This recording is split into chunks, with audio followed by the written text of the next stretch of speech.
کھاریا کے المصدق institute of higher education میں یوم تخلیق پاکستان کے حوالے سے ایک شاندار تقریری مقابلہ منعقد ہوا، جس کی صدارت ڈائریکٹر پروفیسر ڈاکٹر محمد جاوید نے کی، جبکہ مہمان خصوصی پروفیسر ڈاکٹر محمد رفیع خان تھے۔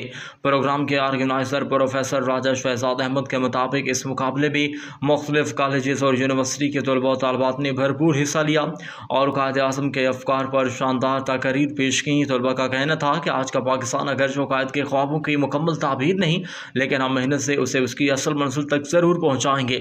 ڈائریکٹر ڈاکٹر محمد جاوید نے خطاب کرتے ہوئے کہا کہ دیانتداری اور محنت سے پاکستان کو صرف 10 سال میں اوج سریا تک پہنچایا جا سکتا ہے۔ مقابلے کے نتائج کے مطابق کمپیوٹر سائنس کے سفیان شوکت نے پہلی، فرسٹ ایئر کی طالبہ نے دوسری، جبکہ ڈی پی ٹی ڈپارٹمنٹ کے انمول اور سویرا نے تیسری پوزیشن حاصل کی۔ تقریب کے آخر میں ملی نغمے پیش کیے گئے اور ڈائریکٹر نے فیکلٹی کے ہمراہ آزادی کا کیک کاٹا۔